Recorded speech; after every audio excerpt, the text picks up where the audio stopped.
નમસ્કાર દોસ્તો, આજે ક્રાઇમમાં એક ખૂબસૂરત હસીનાની વાત. જી હા, તેની ખૂબસૂરતીના લાખો દીવાના હતા. તે વિસ્તારમાં તે બ્યુટી ક્વીન નામથી પણ ઘણા લોકો ઓળખતા, પરંતુ તેને 35 વર્ષ થયા બાદ પણ તેના લગ્ન નહોતા થયા. અને કારણ હતું તેને હર રોજ એક નવા મર્દની જરૂર પડતી હતી, પરંતુ શરત એ હતી કે એ મર્દ યા તો આર્મીનો જવાન હોવો જોઈએ કાં તો પોલીસનો. આ સમગ્ર કાંડ ઉપરથી જ્યારે પડદો ઉંચક્યો ત્યારે પોલીસ તો ચોંકી ઉઠી હતી, પરંતુ મિલિટરી ફોર્સ પણ હચમચી હતી. આખરે કોણ હતી એ હસીના જેને આવો ખતરનાક શોખ હતો મર્દો સાથે રાત વિતાવવાનો, અને એ પણ ફૌજી અથવા તો પોલીસ હોવો જોઈએ? આ સમગ્ર મુદ્દે વાત કરીએ, વિડીયોની શરૂઆત કરીએ. નમસ્કાર દોસ્તો, હું છું દિલીપ મોરી અને આપ જોઈ રહ્યા છો નમસ્તે. આ ઘટનાની શરૂઆત થાય છે ભારતના જન્નતથી, મતલબ કે કાશ્મીરથી.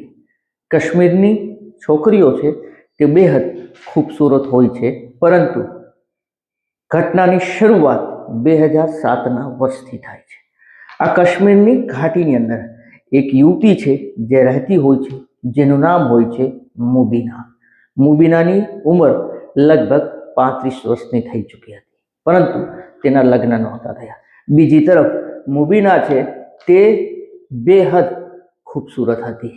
ત્યાં હસીન જે છોકરીઓ છે તેમાં તેની છાપ હતી.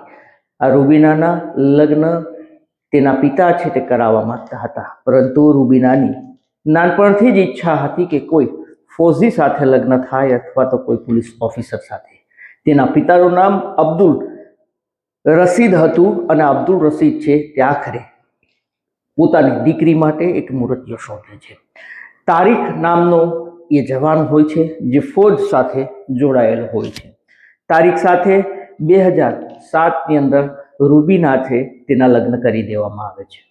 આ બંને ખુશખુશાલ હોય છે. તારીખ ત્યાં જ ડ્યુટી પણ કાશ્મીરની અંદર જ કરતો હતો, જેના કારણે તે અવારનવાર ઘરે પણ આવતો હતો.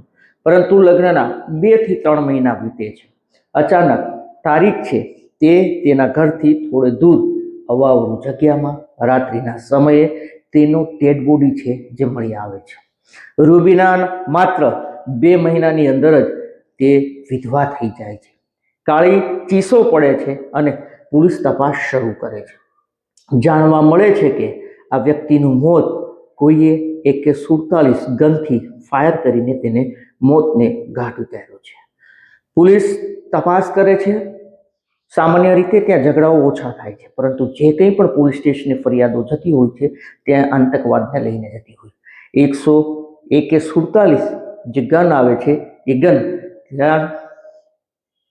જે આતંકવાદીઓ છે તેની પાસે હોય છે, જેના કારણે પોલીસ છે ત્યાં તપાસ કરે છે અને સરકારને રિપોર્ટ આપે છે કે તારીખનું જે મોત થયું છે તે AK-47થી થયું છે અને એ આતંકવાદનો શિકાર બન્યો છે. જેના કારણે 13 લાખ રૂપિયાની સહાય છે ત્યાંની સરકાર અને કેન્દ્ર સરકાર છે, જ્યાં આર્મીના નોર્મ્સ મુજબ જે જવાન હોય છે તેનું મોત થાય તો તેને 13 લાખ રૂપિયા છે તે રૂબીનાને મળે છે. ત્યારબાદ રૂબીનાનું જીવન ફરી એક વખત આ સહાયના આધારે શરૂ થાય છે. 2-3 મહિનાનો સમય વીતે છે અને રૂબીના છે તેના પિતા ફરી એક વખત મૂર્તિઓ શોધવાની શરૂઆત કરે છે. તેની સગાઈ છે તે નક્કી કરવામાં આવે છે, પરંતુ જેની સાથે સગાઈ નક્કી કરવામાં આવે છે એ વ્યક્તિ પણ મિલિટરી ઇન્ટેલિજન્સની અંદર કામ કરતો હોય છે, મતલબ કે ફૌજી હોય છે. તેનું નામ હોય છે તસવીર મલિક. તસવીર મલિક સાથે તેના લગ્ન છે તે નક્કી થાય છે અને થોડા જ સમયની અંદર રૂબીના છે તે તસવીર મલિક સાથે લગ્ન કરી લે છે. આ બંનેની લાઈફ પણ ખૂબ સારી ચાલતી હોય છે. બંનેનું જીવન, લગ્નમય જીવન છે તે સારી રીતે વીતતું હોય છે. પરંતુ અચાનક તસવીર મલિક છે તેની લાશ મળી આવે છે. માત્ર લગ્નના 3 મહિનાનું તસવીર મલિક મોતને ભેટે છે. તપાસ થાય છે તો જાણવા મળે છે કે AK-47થી તેની હત્યા કરી નાખવામાં આવી છે અવાવરૂ જગ્યા ઉપર.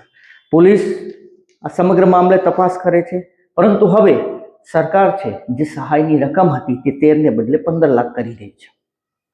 પોલીસ સરકારને રિપોર્ટ કરે છે અને ₹15 લાખ રૂપિયાનો ચેક છે તે રૂબીનાને સુપ્રત કરવામાં આવે છે. મતલબ કે આ એ યુવતી એ ખૂબસૂરત દીકરી હતી જેના માત્ર 1 વર્ષની અંદર બે લગ્ન થાય છે અને બંને પતિ છે તેના મોત થાય છે, પરંતુ મોત પાછળ એક જ કારણ હતું, AK-47થી બંનેને કોઈએ શૂટ કરી દીધા. સવાલ એ હતો કે શું રૂબીનાના પતિની આ હત્યાઓ કોણ નિપજાવી રહ્યું છે? શું આતંકવાદી કરી રહ્યા છે કે અન્ય કોઈ? કારણ કે પોલીસ જે રિપોર્ટ આપતી હતી તે આતંકવાદને લઈને આપતી હતી. આખરે રૂબીનાને 28 લાખ રૂપિયા, બંને તેના ઘરવાળાઓ ડેથ થયા એને ટોટલી 28 લાખ રૂપિયા ચૂકવવામાં આવે છે. પરંતુ આ સમય દરમિયાન બે ચોર છે જેને ઘાટીની પોલીસ છે તે પકડે છે. આ ચોરોએ અનેક લોકોની ઘરોમાં ચોરી કરી હોય છે. જે ચોરમાં એકનું નામ છે રણજીતસિંહ અને બીજાનું નામ છે મુસ્તફા. આ બંનેની પોલીસ છે તે ચોરીના કેસમાં ધરપકડ કરે છે. બીજી તરફ અબ્દુલ રશીદ રૂબીનાના જે પિતા છે તે ત્રીજો મૃત્યુ શોધતા હોય છે પોતાની દીકરી માટે. 1 વર્ષમાં 2 ઘરવાળા ડેથ થયા છે અને હવે ત્રીજાની શોધ ચાલતી હતી. છોકરાને જોવા જવાનો હતો, છોકરાની તમામ વિધિ થઈ ગઈ હતી અને હવે સગાઈ અને લગ્ન છે તે નક્કી થવાના હતા. પોલીસ 2 ચોરોને પકડે છે. આ બંને ચોરોમાં ચરણજીતસિંહ અને મુસ્તફા નામના ચોર છે જેણે અનેક ચોરીને અંજામ આપ્યો હોય છે.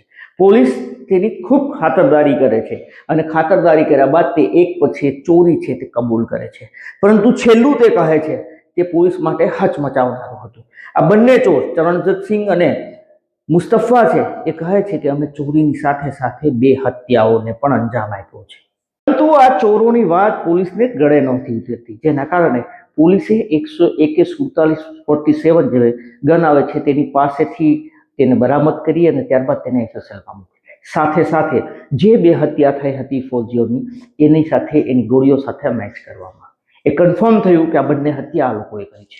ત્યારબાદ પોલીસ તેની પૂછપરછ કરે છે કે એ આપણા જ ફૌજી હતા, તમારે તેની સાથે શું દુશ્મની હતી? તો આ લોકો કહે છે કે તેને સોપારી આપવામાં આવી હતી આ બંનેને મોતને ઘાટ ઉતારવાની. આખરે પોલીસ પૂછે છે કે કોણે સોપારી આપી હતી? તો નામ આવે છે કે અબ્દુલ રશીદ નામનો શખ્સ છે તેણે અમને આ સોપારી આપી હતી અને તેની સાથે તેની દીકરી જે મુબીના છે તેને પણ આ સોપારીમાં બંને બાપ દીકરીનો હાથ છે. આખરે પોલીસ તપાસ કરે છે તો જાણવા મળે છે કે આ બંને બાપ દીકરી છે તેને પ્લાન કર્યો હતો કે ફૌજીઓ સાથે લગ્ન કરવાના, ફૌજીઓ સાથે નિકાહ કરવાના, ત્યારબાદ તેની હત્યા કરવાની અને હત્યા કર્યા બાદ એની ઘણી બધી લાખોની રકમ સરકાર સહાય આપે છે એ સહાય લઈ લેવાની. મતલબ કે તેનો ત્રીજો શિકાર તૈયાર હતો, લગ્ન કરવાના હતા ત્રીજા, પરંતુ એ પહેલા આ બંને ચોરો પકડાય છે અને તેનો ભાંડો ફૂટી જાય છે. આ સમગ્ર મામલે આ બંને ચોરોની સાથે સાથે આ જે વ્યક્તિ છે અબ્દુલ રશીદ અને તેની દીકરી મુનિબ, એ ચારેય પોલીસે ધરપકડ કરી છે આર્મી મેનની હત્યાને લઈને અને આ તમામ લોકો છે તે હાલ જેલમાં છે. દોસ્તો, આ તમામ મુદ્દે આપનું શું કહેવું છે, આપનું શું માનવું છે, આપ જરૂરથી અમને કમેન્ટ કરી દેજો.